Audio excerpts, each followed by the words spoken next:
The kabuliwala. Ever since my 5-year-old Minnie has learned to speak, she has created a problem. She cannot stop talking even for a moment. Not a moment does she waste in silence. Her mother often scolded her in order to shut her up. But although I was a busy man working on a novel, I never had the heart to do so. So, Minnie would always come to me with her queries, and there would ensue lively discussions between us. One day, I was at a stage of writing when my hero and heroine were in a situation of the greatest suspense. Just then, Minnie came rushing in. "Father? Our gatekeeper is stupid. He calls a cock as kawa, which means crow." What could I as her father do? How could I explain to her the concept of the various languages that exist in this world? But even before I could decide on where to start, Minnie had already started on another subject altogether. Bhola was telling me how it rains. He told me that there is a huge elephant hidden behind the clouds. It fills its trunk with water and pours it over us. That is how we have the rains. Isn't Bhola clever, father? Before I had the time to think for a suitable reply, there came another question. "Father, what is mother to you?" To this, I could only reply, "Go out and play, Minnie, I have work to do." But Minnie just sat down below my desk, in front of a window, from which one could see the road, and started to play an imaginary game. Suddenly, she left her game, and turned towards the window. "Kabuliwala, oh, kabuliwala!" she started yelling. I too looked out to see a huge and hefty kabuliwala, one who is from Kabul, walks slowly by. He was wearing a usual, loose dress and a turban that men from Afghanistan wear. There was a huge sack on his back, and a few boxes of grapes in his one hand. Just as I feared, the kabuliwala heard her call, and turned around to see where the cry was coming from, but the minute she saw his face, Minnie turned around, and was off to hide. Maybe, she believed, the sack that he carried held alive children like her. I knew that now there would be no way in which my novel could be completed, and sure enough, within a few seconds, the kabuliwala was standing there at the gate, smiling and saluting. I knew that the only way in which I could get on with my work was to buy something from the man and send him away. So, I went up to him and bought some dry fruits, but soon, I found myself in a conversation with him, chatting about the Russians, the English, and also about other policies of the government. Eventually, when it was time to leave for him, he turned to me and said, "Babu, where's that khunki?" which means, little girl. I knew that he had to get my little daughter. To get over his fear, he called out to her. Minnie came out, but she clung on to me, refusing to come any closer to him. He offered her some nuts, raisins, but Minnie hung back. That was how their first meeting went. After a few days, one morning when I was about to leave the house, I was surprised to see Minnie and the kabuliwala sitting in the courtyard and chatting. Minnie was laughing and talking, and he was responding in broken Bengali. It seemed to me that in all the 5 years of her life, she had never got a listener more patient than the man from Afghanistan, other than myself, of course. I saw that the corner of her small sari was stuffed with all sorts of dry fruits and nuts. I gave him 8 pennies, and said, "Why are you giving her all these?" He seemed to accept the money. But later, Minnie's mother found out that he had quietly given it back to Minnie. The kabuliwala began to come almost every day, and bribe Minnie with his gifts of nuts and raisins. Soon, Minnie lost her fear, and the two of them became the best of friends. I would hear them talk for hours. There were a few standard jokes that they exchanged regularly. Minnie would ask her newfound friend, "What do you have in your sack?" He would add a nasal twang to his voice and reply, "Hanti, khunki," means an elephant. He would call her as khunki in his language.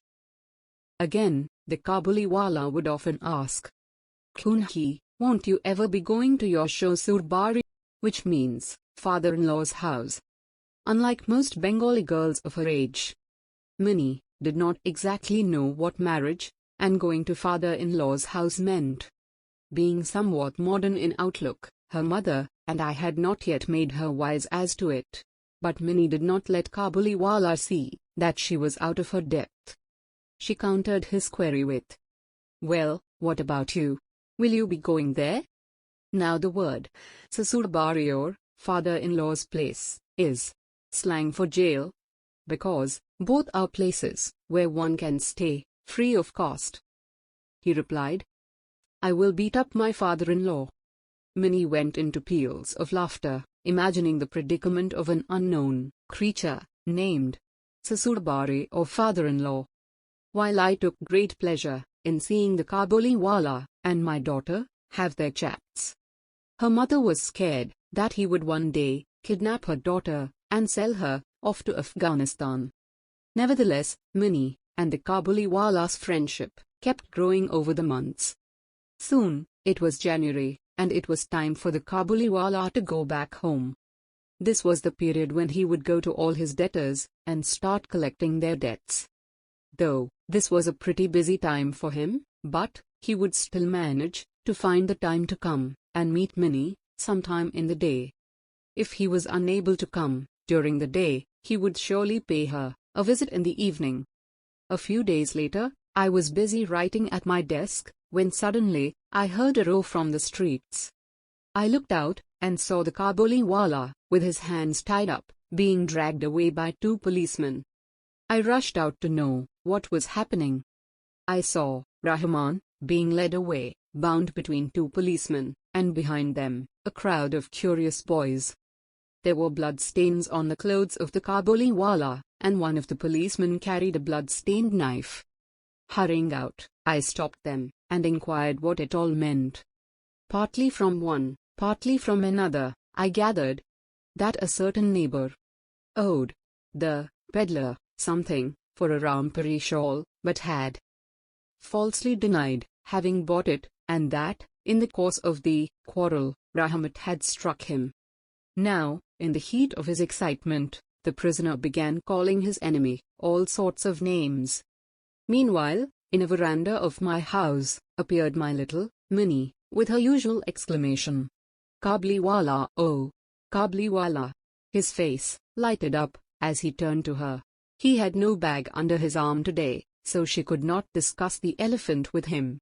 She at once, therefore, proceeded to the next question. "Are you going to the father-in-law's house?" He laughed and said, "Just where I am going, little one." Then, seeing that the reply did not amuse the child, he held up his fettered hands.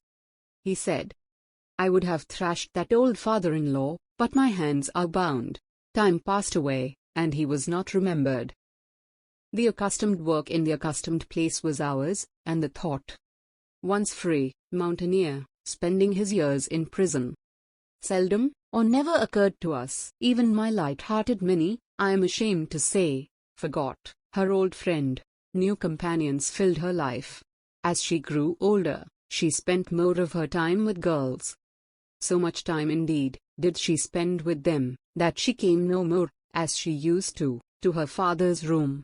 I was scarcely on speaking terms with her. Years had passed away. It was autumn again, and we had made arrangements for our Minnie's marriage. Her marriage was to take place during the Puja holidays. The light of our home also was to depart to her husband's house, and leave her father's in the shadow. Seemed to intensify my pain at the approaching separation. My Minnie was to be married tonight. There was no end of hurry and excitement. I was sitting in my study, looking through the accounts, when someone entered, saluting respectfully, and stood before me. At first, I did not recognize him. He had no bag, nor the long hair, nor the same vigor that he used to have. But he smiled, and I knew him again. "When did you come?" I asked him. "Last evening," he said. "I was released from jail." The words struck harsh upon my ears. I had never before talked with one who had wounded his fellow, and my heart shrank within itself when I realized this. "There are ceremonies going on," I said. "And I am busy. Could you perhaps come another day?" At once he turned to go, but as he reached the door, he hesitated and said, "May I not see the little one, sir, for a moment?" It was his belief that Minnie was still the same. He had pictured her running to him as she used to, calling, "Kabuliwala, oh, kabuliwala." He had imagined too that they would laugh and talk together, just as of old. In fact, in memory of former days, he had brought, carefully wrapped up in paper, a few almonds, raisins, grapes, obtained somehow from countrymen, for his own little fund was dispersed. I said again, "There is a ceremony in the house, and you will not be able to see anyone today." The man's face fell. He looked wistfully at me for a moment, said good morning, and went out. I felt a little sorry, and would have called him back, but I found he was returning of his own accord. He came close up to me holding out his offerings and said, "I brought these few things, sir, for the little one. Will you give them to her?" I took them and was going to pay him, but he caught my hand and said, "You are very kind, sir. Keep me in your recollection. Do not offer me money. You have a little girl, I too have one, like her, in my own home. I think of her, and bring fruits to your child, not to make a profit for myself." Saying this, he put his hand inside his big, loose robe and brought out a small, dirty piece of paper. With great care, he unfolded this and smoothed it out with both hands on my table. It bore the impression of a little band, not a photograph, not a drawing, the impression of an ink-smeared hand laid flat on the paper. This touch of his own little daughter had been always on his heart, as he had come year after year to Calcutta to sell his wares in the streets. Tears came to my eyes. I forgot that he was a poor Kabuli fruit seller, while I was but what was I more than he? He also was a father. That impression of the hand of his little puberty in her distant mountain home reminded me of my own little Minnie. I sent for Minnie immediately from the inner apartment.